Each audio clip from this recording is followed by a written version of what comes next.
ઉદાસીવાન ફરે છે રે, ઓ હળદળ કરે જળ આહાર રે, કરવા કલ્યાણનો નિર્ધાર રે, એ વિના ઉપાય હજારું રે, કરે છે સહુ કલ્યાણ સારું રે, ઓ પણ જેનો જેવો પરિશ્રમ રે, પામે કલ્યાણ માનો એ મર્મ રે, કોઈ પામે ધન ધામ રે, કોઈ પામે ગરાશ ને ગામ રે, ઓ કોઈ પામે રાજ્ય સાજ સુખ રે, સુત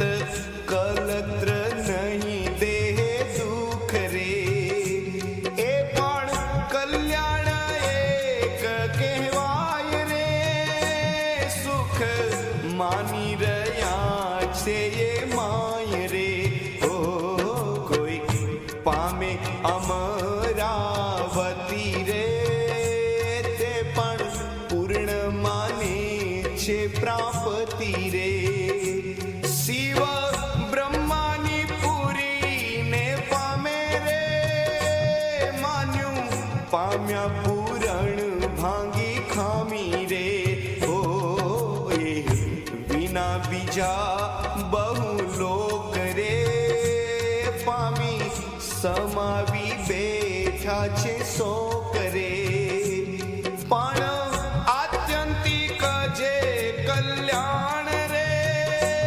તેની રીત ભાત જુદી જાણ રે, હો તે તો હરિ હરિજનથી થાય રે, સાચું કલ્યાણ જેને કહેવાય રે, સમજી લેજે તું એટલું સાર રે, નથી બીજો નિશ્ચય નિર્ધાર રે, હો દે તો હરિ હરિજનથી થાય રે, સાચું કલ્યાણ જેને કહેવાય રે, સમજી લેજે તું એટલું સાર રે, નથી બીજો નિશ્ચય નિર્ધાર રે, ઓ મળે પ્રભુ પ્રગટ પ્રમાણ રે, કાં તો તેના મળેલે કલ્યાણ રે, તે વિના તો કોટી ઉપાય રે, આત્યંતિક કલ્યાણ ન થાય રે, ઓ મળે પ્રભુ પ્રગટ પ્રમાણ રે, કાં તો તેના મળેલે કલ્યાણ રે, તે વિના તો કોટી ઉપાય રે, આત્યંતિક કલ્યાણ ન થાય રે, હો જેમ રવિ વિનાની રાત રે, ન જાય ન થાય પ્રભાત રે, તેમાં પ્રગટ પ્રભુ મળ્યા પખી રે, નોય કલ્યાણ લેવું એ લખી રે, હો દે વિના જો થાય કલ્યાણ રે, પડે જૂઠા તો સર્વે પુરાણ રે, ભાવે ભેખ ભગત છે બહુ રે, સાવ ધાન થઈ મંડ્યા સહુ રે, હો જય સ્વામિનારાયણ. કોઈ ધર્મ નિયમ ટીક ધારે જયારે કલ્યાણ કરવા વિચારે તો કોઈ એવા નિયમ લે આકરા. અમુક સંપ્રદાયમાં કેટલા આકરા નિયમ છે, 8 દિવસના ઉપવાસ, આટલા દિવસના ઉપવાસ. મુસ્લિમોને રોજા કરવાના, સવાર વહેલું જમવાનું, રાત્રે જમવાનું, દિવસે આખો પાણી નહીં પીવાનું, એમ દરેકના જુદા જુદા ધર્મની નિયમ ને ટેક નિયમ છે બધા એવા. કોઈ કઠણ તપ કરે, થઈ ઉદાસી વન ફરે. આજે પણ વૃંદાવનમાં, હિમાલયમાં આકરા તપ કરનારા છે જ બધા. એમ તો જુનાગઢનો ઓલો મેળો નીકળે ત્યારે બધા બાવા બહાર આવે, બાકીનો સમય એ લોકો અંદર જ ક્યાંક રહેશે, બરાબર. તો ક્યાં ખબર છે શું આહાર ખાઈને જીવતા હશે, શું કપડા હશે, કઈ જ ન હોય. તો એ બધા એવા તપ કરે જ છે, કારણ કે એમને એમાં કલ્યાણ મનાડેલું છે. ફળદળ કરે જળાહાર રે, કરવા કલ્યાણનો નિર્ધાર રે, એ વિના ઉપાય હજારું રે, કરે છે સૌ કલ્યાણ સારું રે. કેટલી જાતના ઉપાય, પણ જેનો જેવો પરિશ્રમ રે પામે કલ્યાણ માનો એ મર્મ રે. એમાંય પાછું એવું છે, જે જેટલું વધારે કરે એટલું એને વધારે મળે. કોઈ પામે અન્ન ધન ધામ રે, કોઈ પામે ગરાશ ને ગામ રે. જેવું આપો એવું લણું. તો કે શુભ કર્મ કરતા કરતા શું થાય? તો કે એના પુણ્ય કરીને બીજા જન્મે આપણે સુખી થઈએ. એમ કે ને, ગરીબ ના નિહાકા નો લઈ, ગાયોને એને રાખીએ તો એના આશીષ મળે, તો એનાથી આપણે અન્ન ધન વસ્ત્રની શાંતિ થાય. એવો એક ઉદ્દેશ હોય છે. કોઈ પામે રાજ્ય સાજ સુખ રે, સુતકલત્ર નહીં દેહી દુઃખ રે. તો ઘણા પેલા યજ્ઞ કરતા હતા, તો રાજ્યની સુખાકારી માટે કરતા ને. તો કે કોઈ રાજ્ય ઈચ્છે તો રાજ્ય મળે, સંસારનું સુખ ઈચ્છે તો એ મળે, પુત્ર પત્ની જેવું જે તમારી ઈચ્છા હોય. મૂળ સકામ ભક્તની વાત છે આ બધી. અને આગળ કેટલા બધા એવા યજ્ઞ કરતા, યજ્ઞ કરીને આ દીકરો લીધો, યજ્ઞ કરીને આ લીધું. દ્રૌપદીની બધાનો જન્મ એવી રીતે જ હતો ને. કોઈ પામે એ પણ કલ્યાણી કહેવાય રે, સુખ માની રહ્યા છે એમાંય રે. શિખંડી જેવા વળી જન્મ લઈ લઈને લીધા કરે, કે ભીષ્મ પિતામહને મારું ત્યારે મને શાંતિ થાય. તો એના માટે એને કેટલું આકરું તપ કર્યું, 3 જન્મ પ્રતીક્ષા કરી છે એને. તો એમાં એમાં કલ્યાણનો મતલબ કે એક આપણો હેતુ પૂરો થવો. બસ મારે ભીષ્મ પિતામહને મારવા, અને થયું ત્યારે એને હાશ થઈ, એને મને કલ્યાણ. દ્રૌપદીએ પ્રતિજ્ઞા લીધી કે હું માથામાં ત્યાં સુધી વાળ બાંધીશ નહીં, અને દુશાસનનું લોહી મારા માથામાં હું લગાડીશ, પછી જ હું આ પ્રતિજ્ઞા મારી તોડીશ. તો જ્યારે એને એ ઉદ્દેશ પૂરો થઈ જાય ત્યારે એને એમાં સંતોષની લાગણી, એટલે એમાં એને પૂરણ કામ પોતાને માની લીધા. બાકી હકીકતે એ બધી વાતોને સમજણથી ટાળવા જઈએ તો આટલી બધી કઈ એવી જરૂરી ન હોય. દરેકની પાછળ કંઈક ને કંઈક નિમિત્ત હોય થયું હોય. આ તો આપણે સમજવા માટે. કોઈ પામે અમરાવતી, તો કે સ્વર્ગમાં સુખ માને. અમુક સંપ્રદાય એવા છે કે આટલું બધું ઊંચું તપ કરીએ તો તપના અંતે શું મળે? તો કે સ્વર્ગ મળે. તો સ્વર્ગ નહીં એમણે સુખ માન્યું, પણ સ્વર્ગથી આગળ બીજા ઘણા બધા લોક છે એને ખબર જ નથી.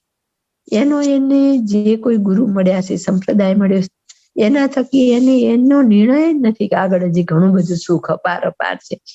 તો કે 8 દ્વારકા, તો એને સ્વર્ગને સુખ માની લીધું.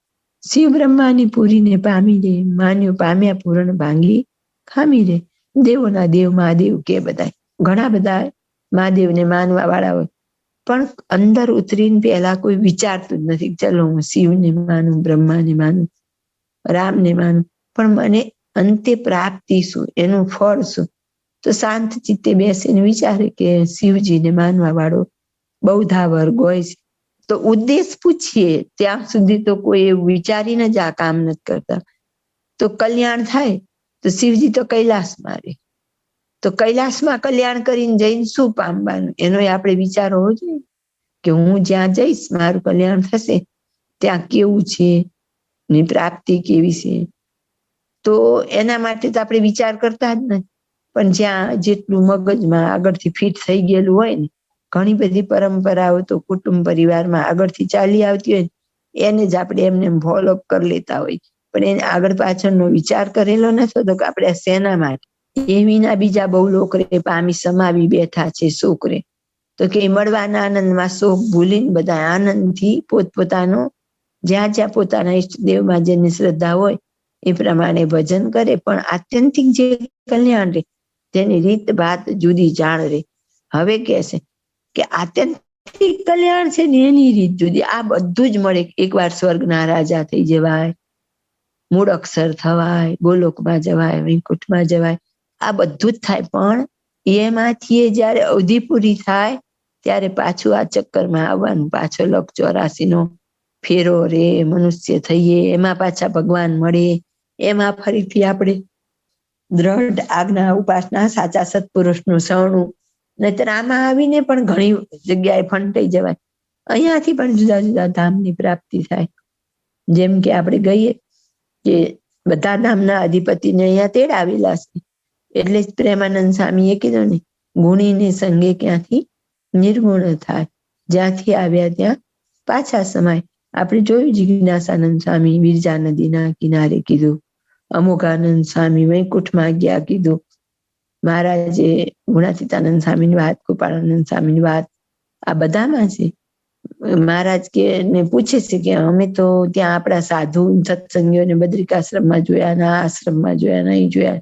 ત્યારે મહારાજ કે અમે પંડે જઈને કહીએ ને તો એમની વાત મનાશે નહીં, અમને એ ધામના અધિપતિ જાણ્યા તો ત્યાં સુધીની પ્રાપ્તિ થઈ. એટલે અહીંયા કે છે કે આત્યંતિક કલ્યાણ છે એની રીત ભાત તો સાવ જુદી. હવે આત્યંતિક કલ્યાણ પામવા માટે શું આવેલી ત્યાં, તે તો હરિજનથી થાય રે. સાચું કલ્યાણ જેને કહેવાય. આત્યંતિક કલ્યાણ કોનાથી થાય? ફક્ત બે, હરિ ને હરિના જન. જો અવતાર કે આચાર્યનું પ્રતિપાદન નથી, વચનામૃત વાંચીએ, બાપાશ્રીની વાત વાંચીએ, કોઈ પણ શાસ્ત્ર વાંચીએ, પરોક્ષનું લક્ષમાં લઈએ તો પણ કલ્યાણ તો હરિ ને હરિના જનથી જ થાય. બીજા કોઈ કલ્યાણ, આત્યંતિક કલ્યાણ કરી શકે નહીં. તે વિના તો કોટી ઉપાય રે, આત્યંતિક કલ્યાણ ન થાય રે. કરોડો ઉપાય બીજા ગમે તેવા કરે, જ્યાં સુધી મુક્તનું માધ્યમ મળતું નથી. ભગવાન મળી જાય એ પણ એમ કે આપણને મુક્ત ગોતી દેશે, અને જ્યાં સુધી એવી શુદ્ધ સમજણ થતી નથી ત્યાં સુધી કલ્યાણ થતું નથી. જેમ રવિ વિનાની રાત્રે ન જાય થાય પ્રભાત રે. રાત્રે ચંદ્ર આવે, તારા આવે ત્યારે એને રાત કહેવાય, અને જાય ત્યારે એને પ્રભાત કહેવાય છે. તેમ પ્રગટ પ્રભુ મળ્યા પખીરે, નો એ કલ્યાણ લેવું એ લખી રે. એમ પ્રગટ ભગવાન છે એને મૂકીને એના વગર એ કલ્યાણ થાય એવું તો કોઈ દિવસ સ્વપ્નમાં પણ વિચારવું નહીં. તેમ પ્રગટ પ્રભુ મળ્યા પખીરે, નો એ કલ્યાણ લેવું એ લખી રે. તે વિના જો થાય કલ્યાણ રે, પડે જુઠ્ઠા તો સર્વે પુરાણ રે. જો એમને બારોબાર કલ્યાણ થઈ જતું હોય તો પછી આટલા બધા શાસ્ત્રો લખાણા, આમાં બહુ સરસ રીતે ફોલો કરે, ઘણા થોડું ઓછું ફોલો કરે, તો કે બધું સરખું જ હોય તો પછી આ કોઈ દાખલો કરવાની ક્યાં જરૂર જ કોઈને આવે? તો કોઈ આવું કરે જ નહીં. તે વિના જો થાય કલ્યાણ ને, પડે જુઠ્ઠા તો સર્વે પુરાણ રે. તો કે તો બધા શાસ્ત્ર ખોટા પડે. બાપાશ્રી જો આટલી બધી વાર કહેતા હોય કે આમ કરવું જ પડે, આમ કરવું પડે, અને ત્યાં સુધી આપણે ગાફલાઈમાં જઈએ કે ના ના મોટા મળ્યા, પૂરું થઈ ગયું, તો એ તો અહીંયા ચોખ્ખું જ કીધું. તો પડે જુઠ્ઠા સર્વ પુરાણ રે. જેટલા શાસ્ત્રો લખાણા છે એ બધાય ખોટા પડે. તો ભવે ભેખ ભગત છે બહુ રે, સાવધાન થઈ મંડ્યા સૌરે. આ સંસારમાં એવા ભેખવાળા અને ભગત કહેવાતા હોય એવા બહુ જ છે, અને બધાય પોતપોતાનું જે સર્કલ હોય એને ડેવલપ કરવામાં જ બધાય તત્પર છે. જય સ્વામિનારાયણ.